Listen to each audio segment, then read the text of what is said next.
L'Alliance Smart Africa est une initiative du président Paul Kagame qui consiste à promouvoir l'interconnexion des États, la promotion de l'économie numérique et le déploiement des infrastructures large bande entre les pays.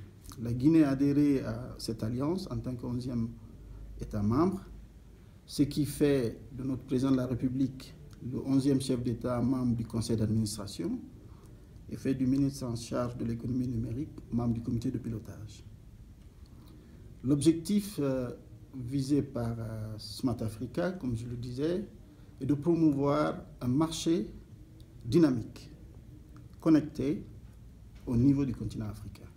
C'est de faire en sorte qu'on puisse ensemble mutualiser nos ressources, mutualiser nos efforts, promouvoir le déploiement des infrastructures, le renforcement des capacités institutionnelles et humaines, et surtout, pour ce qui est du rôle central qui a été confié à la République de Guinée, l'interconnectivité terrestre entre les États africains à travers des connexions par fibre optique à large bande.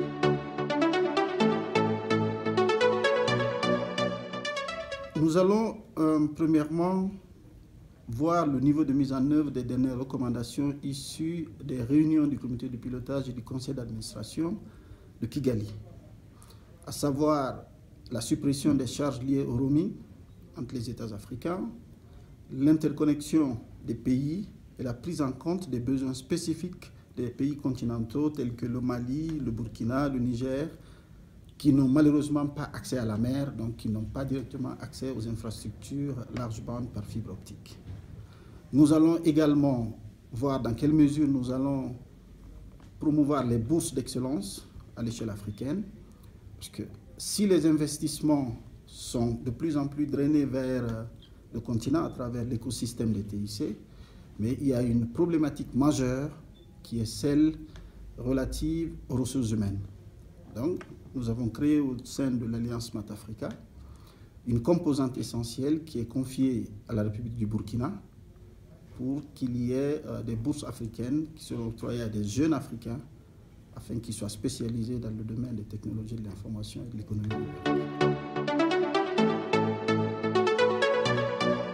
La problématique liée à la suppression des charges de roaming et la mise en œuvre effective de cette suppression a connu un certain nombre de succès au niveau des pays de l'Afrique de l'Est, parce qu'aujourd'hui, le Rwanda, le Kenya, la Tanzanie ont supprimé ces charges de roaming.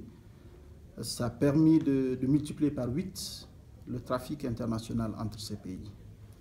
Parce que quand vous supprimez les charges, la conséquence directe, c'est l'augmentation du trafic. Et quand le trafic augmente, les revenus des investisseurs augmentent et parallèlement, les taxes dues à l'État augmentent. Et au niveau de la CEDEAO, nous, ministres en charge des télécommunications, sommes rencontrés pour discuter du mécanisme de mise en œuvre de cette suppression des charges liées au roaming. Nous avons signé des accords avec la République du Mali, la Sierra Leone. Nous sommes en discussion avec le Sénégal, la Côte d'Ivoire. Et au niveau de la CEDEAO, il y a un accord qui a été validé, a été signé avec l'ensemble des pays membres, plus la Mauritanie, pour faire en sorte qu'à la fin du mois de mars, on commence à supprimer progressivement les barrières liées à ces charges supplémentaires que d'autres appellent charges superflues. Vous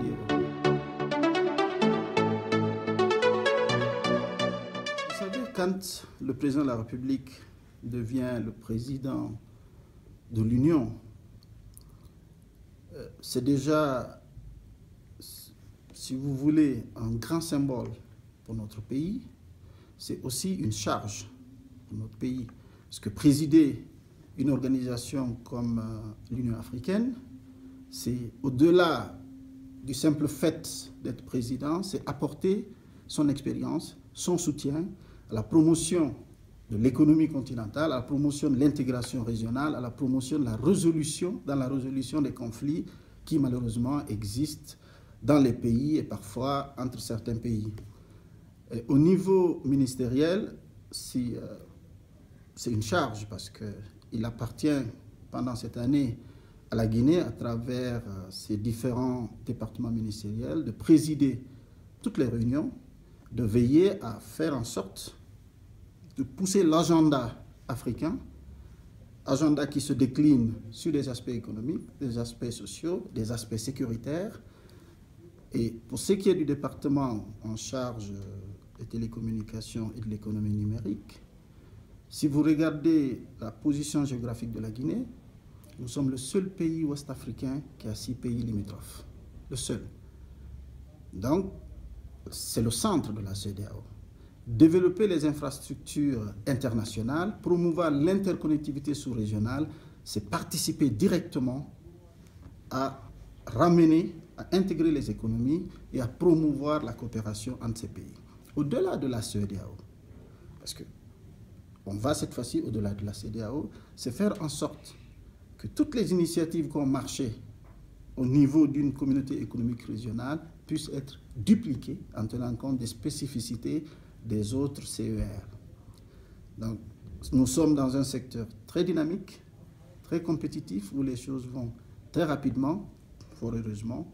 Nous ferons en sorte que cette nouvelle forme d'économie, qui est l'économie numérique, soit porteuse de croissance, porteuse pour qu'elle puisse faciliter l'intégration et le rapprochement des peuples.